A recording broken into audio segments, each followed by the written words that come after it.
My name is Caleb. Thank you for joining me. And in the studio, we have a special guest who's come in to talk about a book that she has co-authored, an important one for the Northern Territory and the history of the people that have faced strife living here and trying to live through it as well.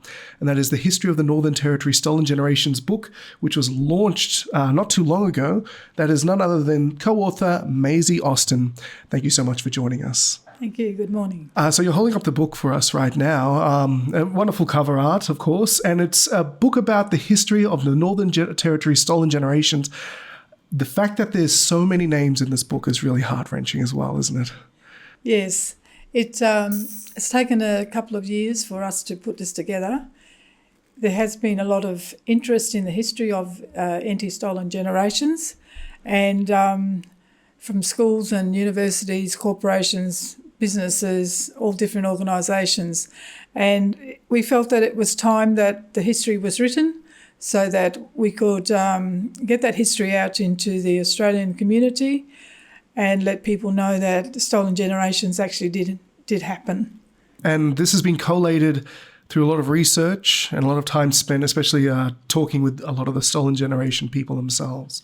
We had some research officers working on this.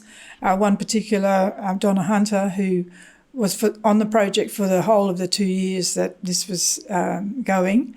We give our thanks to the Stolen Generations peoples and families of those stolen gen people who are deceased for sharing their stories and allowing us to have those stories in our history book. So tell me a bit about this book.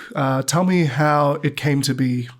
We felt that we needed to do a history book that we could use as a resource or for educational purposes. And what we did was we started right at the beginning, years and years ago, when the legislation came in that children were to be removed. And so we had research officers working on it, the stories behind the children who were removed, where they were taken from, where they were institutionalised, the experience and the suffering and the trauma that they endured, talking about them when they came out of the institutions and how they fitted into society and, just got on with their lives, raised families and showed their resilience in surviving. It must have been very difficult as well for the people that actually couldn't find their families, not knowing where they're from, their people. And that was one of the reasons too why we wrote the book, because a lot of the children were removed. They never ever got to reconnect with their families. And so we have a link-up program as well within our organisation which traces and researches families for those stolen generations peoples. It will probably trigger some memories and, because it talks about the institutions, all the different institutions where they were taken and what they had to endure when they got out of the institutions and trying to make a life for themselves that they never knew, though in institutions they weren't shown any emotions or love, life skills, parenting skills. So when they came out of the institutions, a lot of them found it difficult to fit into society.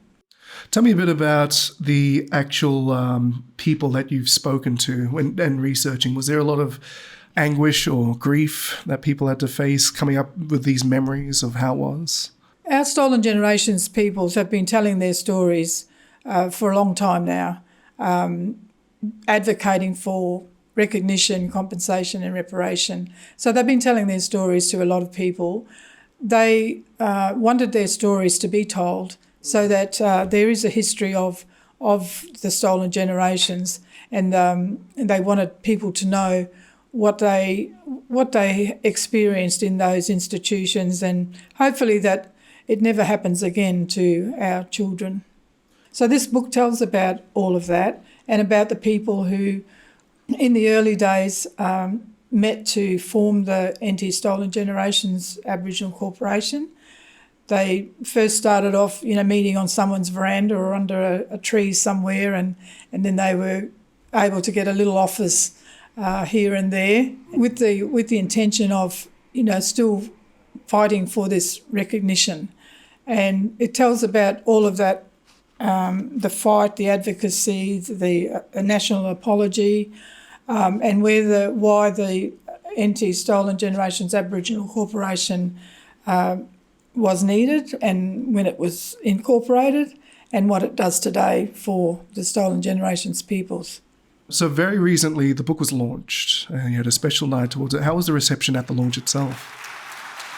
The reception was great, and it was wonderful to see so many Stolen Generations peoples in attendance. We gave as many books away as we could, and we still have a lot to give to Stolen Generations peoples all over the territory, and some living interstate, because this is their story, this is their history.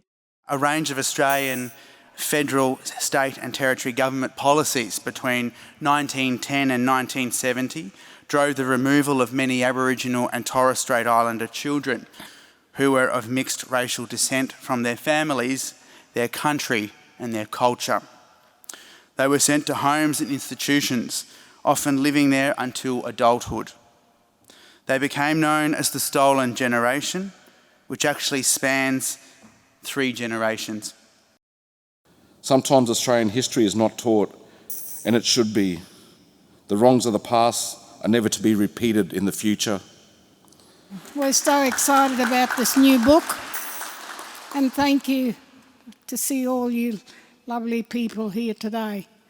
It's been a long journey, and many of you walked alongside of us to finally produce something that tells the history of the Northern Territory Stolen Generation. We propose to give a copy to as many of our Stolen Generations peoples as possible, and then we'll have, they'll be available to schools and universities and organisations, etc. And if anyone wants to purchase them, they can come to our office at Malac. Excellent. Well, thank you so much for joining us today. And, this is an amazing achievement that you've accomplished. The history of the Northern Territory Stolen Generations, and the book is available fairly soon. Thank you so much for joining us. Thank you.